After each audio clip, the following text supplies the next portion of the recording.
اعوذ باللہ من الشیطان الرجیم بسم اللہ الرحمن الرحیم۔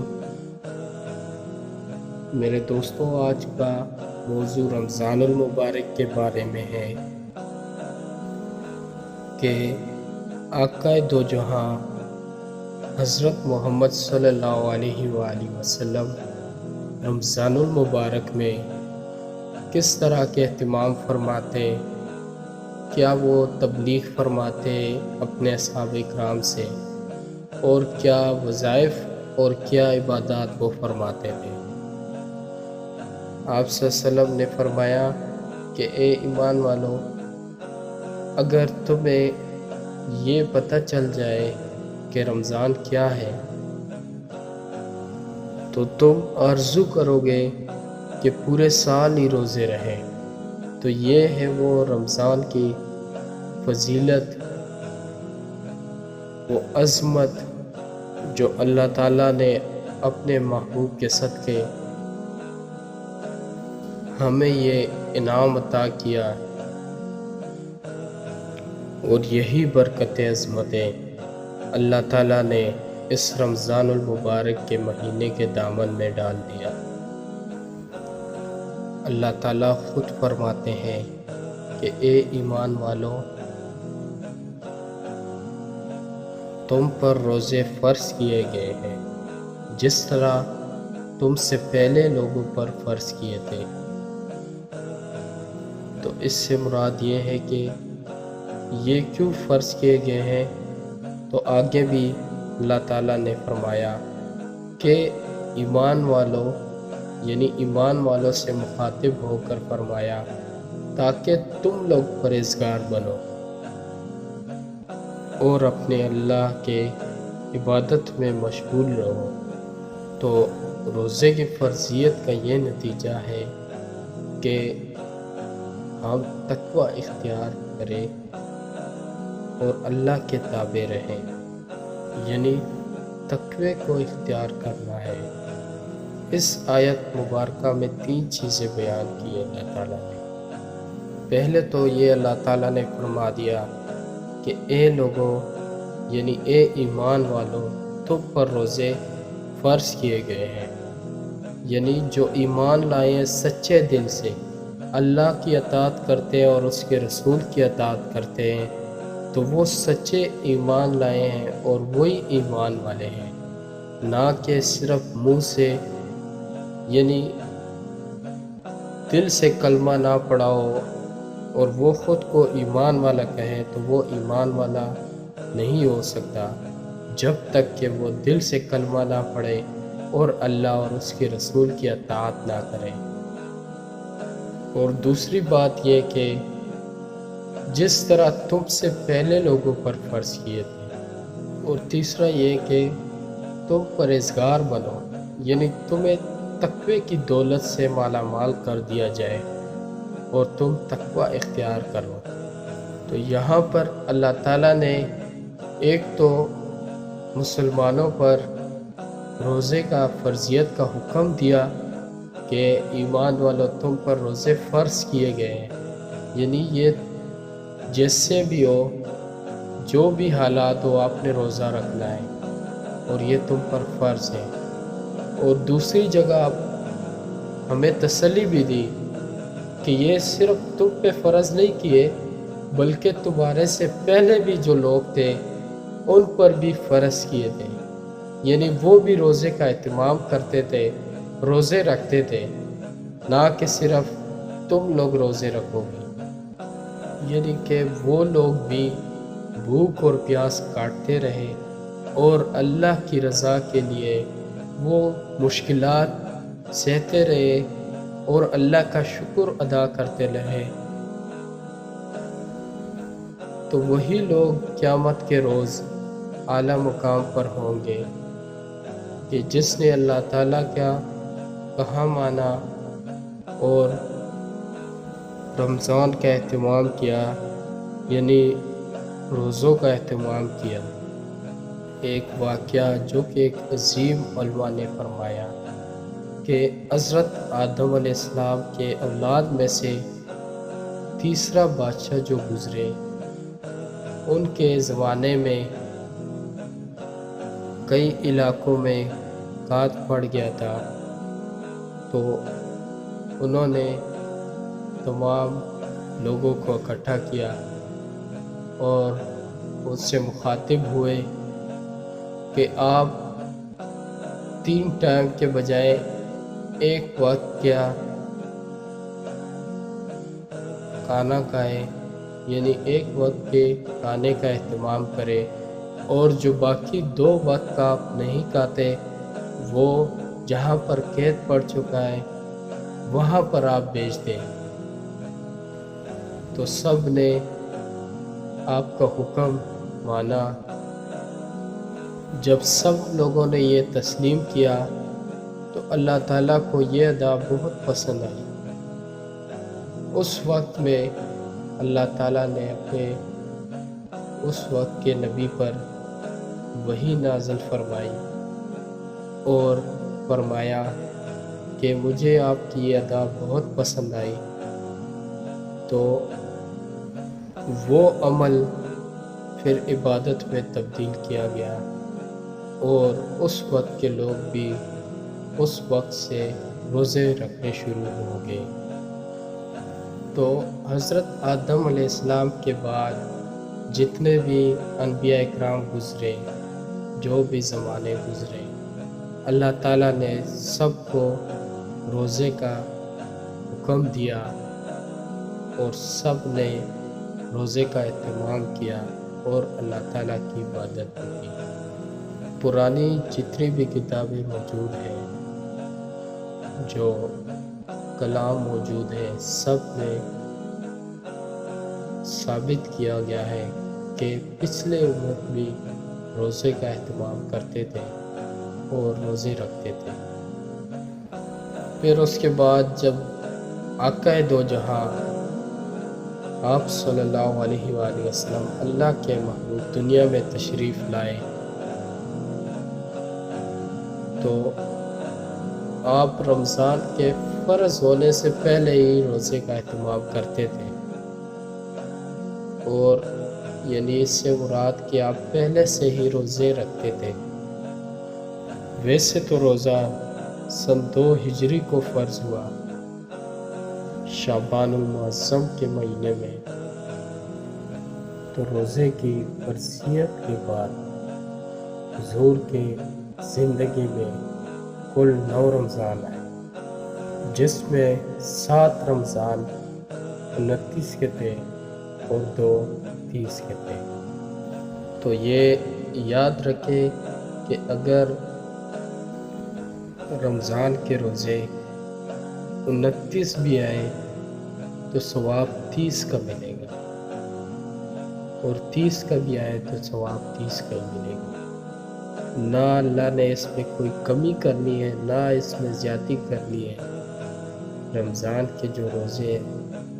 وہ بے شک 29 ہو یا 30 ہو، ثواب ایک ہی ملتا ہے، اور بیشتر زیادہ تر رمضان المبارک کے روزے ابھی بھی 29 ہی آتے ہیں، کبھی کبھار 30 کا آ جاتے ہیں، لیکن زیادہ تر 29 روزے رکھتے ہیں، اور 29 کا مہینہ ہوتا ہے۔ تو اسی میں کئی لوگوں کو یہ شکوہ ہوتا ہے کہ 29 روزے رکھ دیے، ایک روزہ کھا گئے۔ تو میں آپ کو بتانا چاہتا ہوں کہ علماء اکرام نے یہ فرمایا ہے،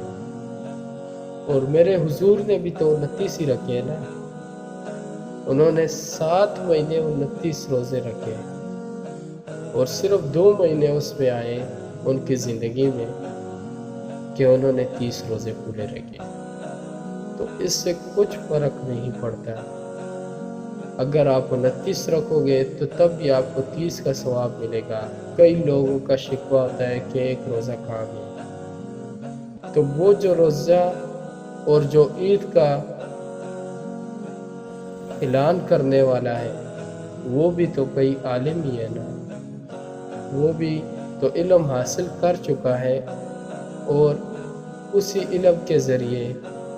وہ آپ کو یہی عید کا چاند اور رمضان کا چاند آپ کو بتا رہا ہے، تو وہ اگر اس نے غلط ہی بتانا ہے تو وہ اتنا بے وقوف تو نہیں ہے کہ وہ پوری امت کے ایک روزے کا جو اہتمام نہیں کیا وہ اپنے کندھوں پر لے۔ اتنا بے وقوف کوئی بھی نہیں ہوتا۔ یہ علماء کرام نے کتابوں میں بھی لکھا ہے، اور میرے حضور بھی اہتمام کرتے تھے۔ اگر 30 ہوتے تو 30 رکھتے، اگر 29 ہوتے تو 29 روزے رکھتے۔ جب اللہ نے آپ کو انعام دے دیا ہے کہ آپ 29 رکھو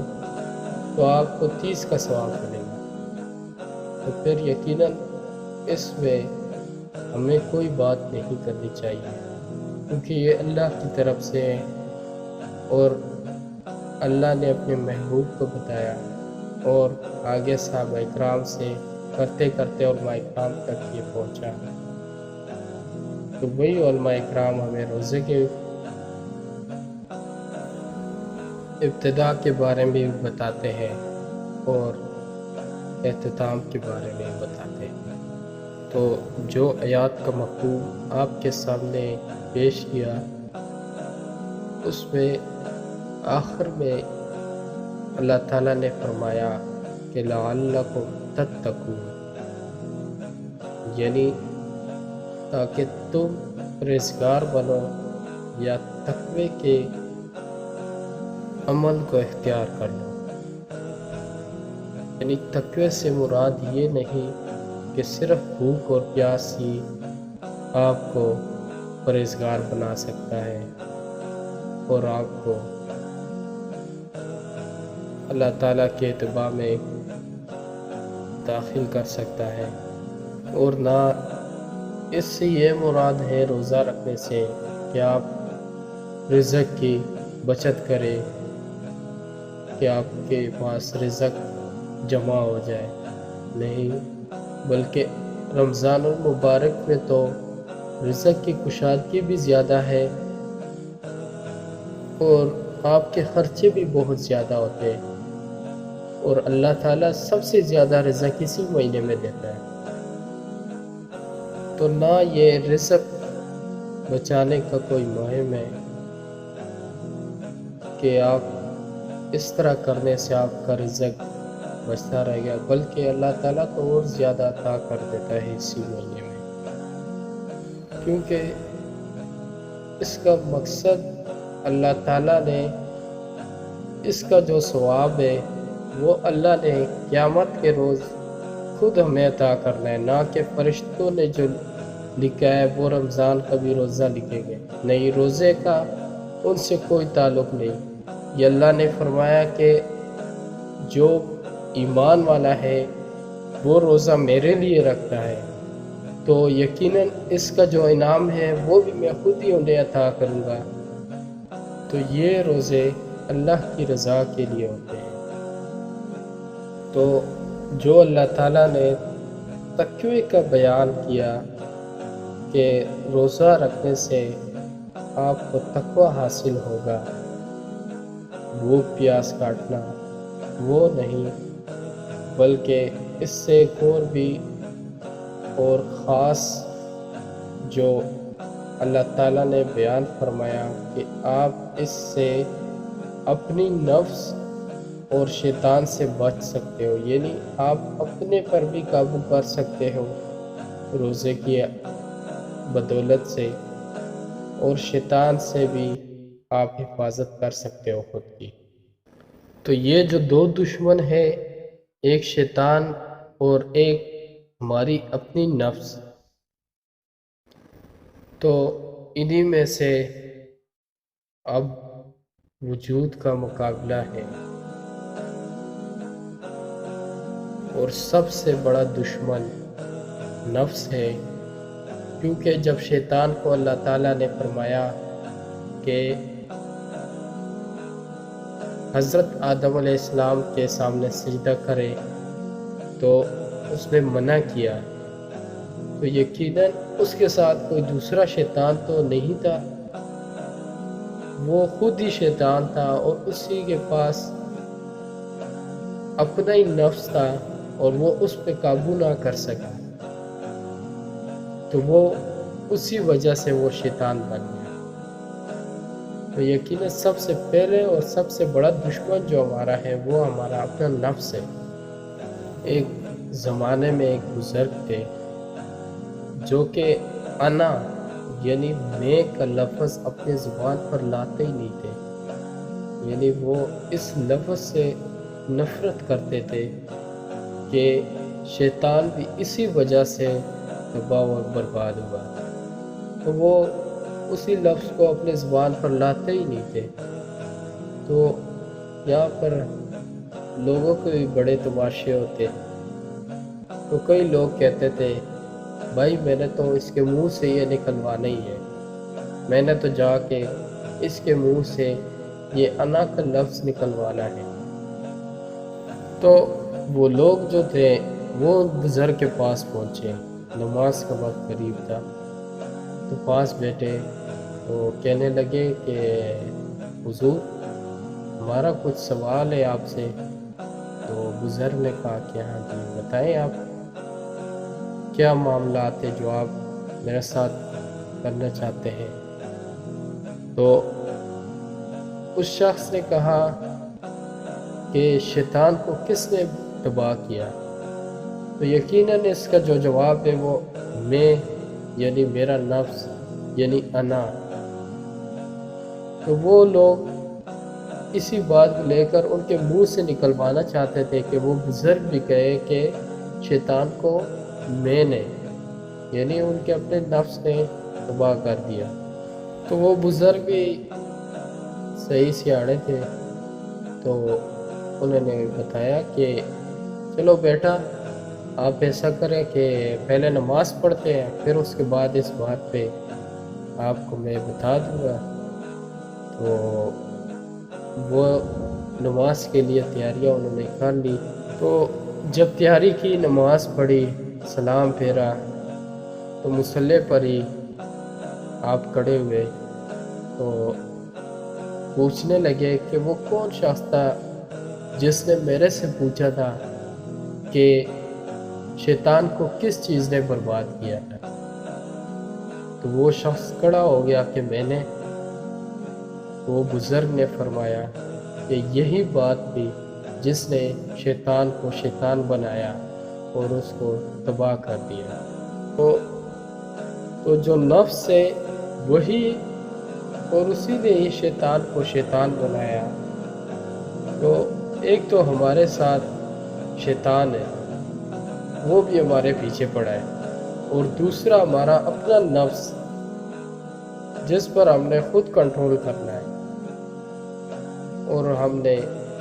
اسی کی بدولت پھر ہمیں تقوی حاصل ہوگی۔ تو شیطان کے بارے میں ایک مقام پر حضور صلی اللہ علیہ وآلہ وسلم نے فرمایا کہ شیطان اولاد آدم کے دل پر قبضہ کر بیٹھ جاتا ہے، اور جب وہ دل سے ذکر الہی کرنے لگتے ہیں تو وہ شیطان پٹ سے نکل جاتا ہے اور دور بھاگ جاتا ہے۔ تو اسی لیے شیطان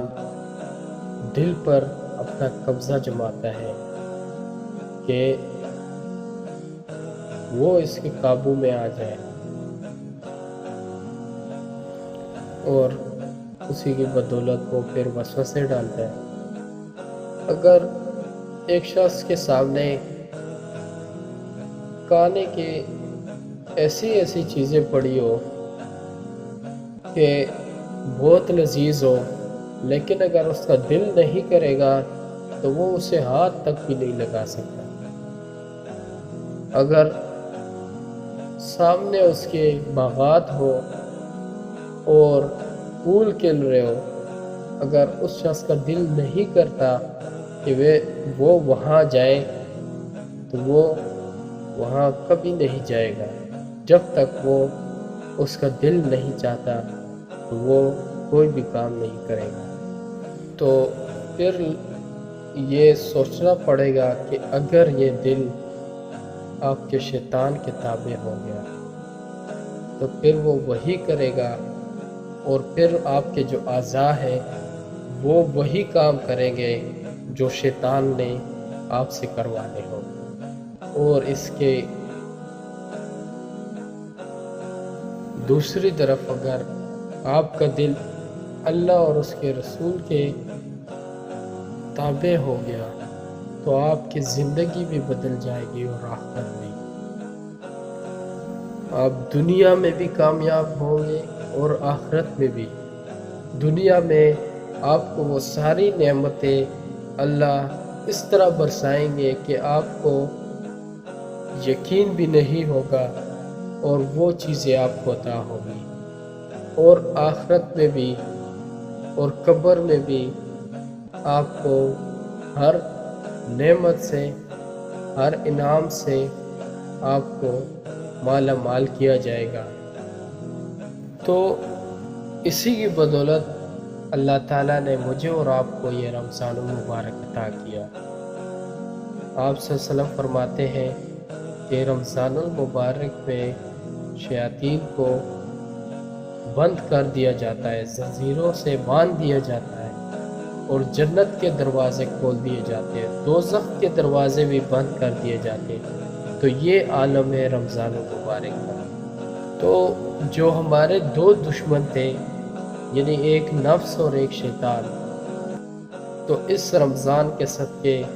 ایک کو تو باندھ دیا گیا، یعنی شیطان کو تو بند کر دیا گیا، تو اب رہ گیا ہے نفس۔ تو پھر دیکھیں نا رمضان المبارک میں کہ وہی لوگ جو ایک نماز کے لیے بھی نہیں آتے، اور پھر انہی سے مسجدیں بھر جاتی ہیں، اور وہی پھر تراویحوں میں بھی کھڑے رہتے ہیں۔ تو یہ تو چلو شیطان بند ہو گیا، اور یہ عبادات انہی لوگوں نے شروع کر دیے جس میں میں اور آپ بھی شامل ہیں۔ لیکن دوسری طرف ان کے خیالات، جو سوچ و وچار ہوتے ہیں، وہ وہی بازاروں کی طرف، وہی رشوت خوروں کی طرف، وہی دھوکہ بازی کی طرف، وہی جھوٹ کی طرف جا رہے ہوتے ہیں۔ تو اب وہ جو آپ کے عمل ہے وہ سارا آپ کے نفس پر آتے ہیں، وہ آپ کا نفس آپ سے کر رہا ہوتا ہے، اور پھر جب نیکی کا راستہ روکنے والا بند ہو گیا اور نیکی کی طرف آپ رواں دواں ہیں، اور دوسری طرف پھر آپ وہی سوچ پہ جا رہے ہیں، تو شیطان تو بند ہو گیا ہے، لیکن وہ دوسرا آپ کا ابھی جو آپ کو غلط راہ پر چلنے کے لیے دعوت دے رہا ہے، تو وہ آپ کا عزت نفس ہے، جو آپ کو صراط المستقیم سے روکتا ہے اور آپ کو غلط راہ پر چلنے کی دعوت دے رہا ہے۔ تو اب میں نے اور آپ نے جو مقابلہ کرنا ہے وہ اپنے نفس سے کرنا ہے، کیونکہ شیطان کو تو باندھ دیا گیا، اور اسی نفس کی وجہ سے شیطان بن گیا۔ تو یہ ہمارا سب سے بڑا دشمن ہے، اور اب اسی کے ساتھ ہم نے مقابلہ کرنا ہے۔ تو اسی نفس کے بارے میں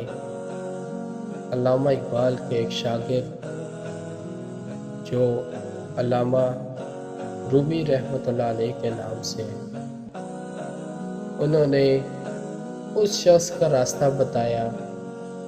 تو آپ فرماتے ہیں کہ وہ شہر کے 7 گلیاں ہیں جو عشق کا شہر ہے، اور وہ شخص اسی میں گھوم کے وہ آئے ہوئے، اور میں صرف اس کی گلی کے ایک کونے میں کھڑا ہوں۔ تو آپ فرماتے ہیں کہ ان سے پوچھے کہ جو پورے شہر میں گھوم کے آئے ہیں، تو ان سے پوچھتے ہیں کہ شیطان تو بند ہو گیا، لیکن اب جو رہ گیا وہ ہمارا عزت نفس ہے، تو اب اس پہ ہم نے کیسے کنٹرول کرنا ہے، یعنی اس کو کیسے قابو میں ابھی کرنا ہے۔ تو اب جا کے اسی شخص سے پوچھے کہ رمضان میں تو شیطان تو بند ہو گیا، شیطان کو تو باندھ لیا، لیکن اب ہمارا جو نفس ہے وہ ہمیں گناہ کی طرف بلا رہا ہے اور ہم سے گناہ کرا رہا ہے، تو اب اس کا کیا علاج ہے؟ تو آپ نے فرمایا کہ نفس تو نہیں مرتا، لیکن اگر یہ 3 ہتھیار آپ کے پاس ہو تو یہ ٹھہر بھی نہیں سکتا۔ تو اب دیکھنا ہے کہ وہ 3 اصلیں کیا ہے۔ تو پہلے خاموشی کا خنجر ہو اور بھوک کی تلوار ہو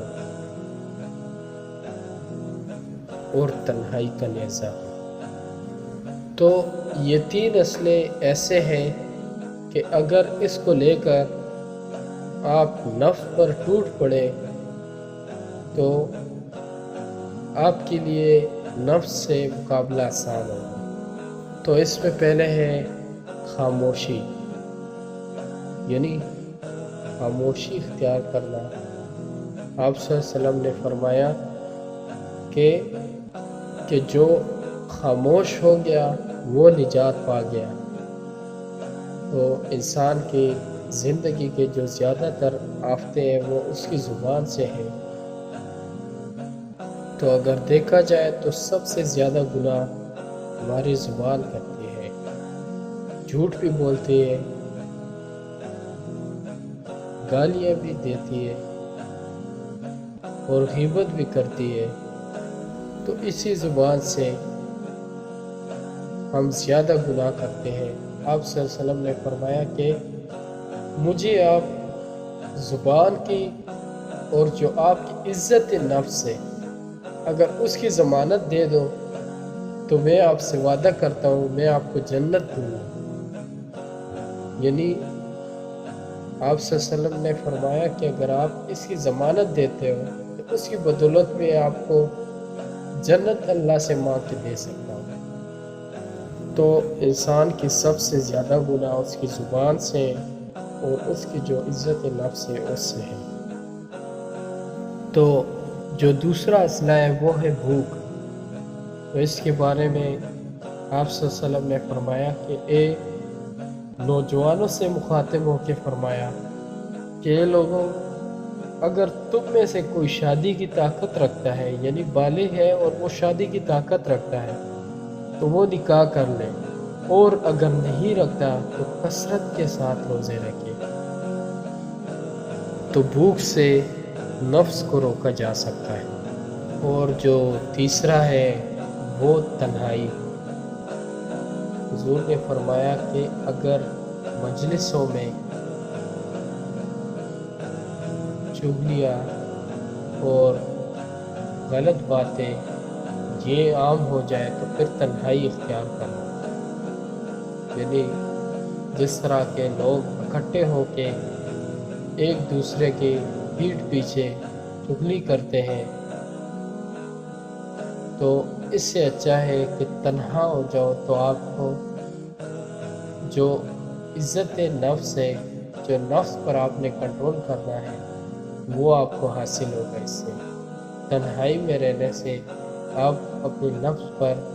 قابو کر سکتے ہو اور گناہ سے بچ سکتے ہو۔ تو اسی بارے میں ایک عالم فاضل نے بتایا ہے کہ بازار میں دیر سے جاؤ اور جلدی آؤ، اور مسجد میں جلدی جاؤ اور دیر سے آؤ۔ یعنی آپ نے دیکھا ہوگا کہ نماز کا ختم ہوتے ہی سارے لوگ ایک ہی ہجوم بن جاتی ہے اور اسی میں نکلنے کی کوشش کرتے ہیں کہ وہ ایک دوسرے سے پہلے نکل جائے مسجد سے۔ کیا ہو جائے گا اگر 2-1 منٹ لیٹ ہو جائے آپ مسجد؟ ثواب ملے گا، اس سے آپ کی عبادت میں اضافہ ہوگا۔ اور وہی لوگ جو جلدی نکلتے ہیں وہ پھر بازاروں میں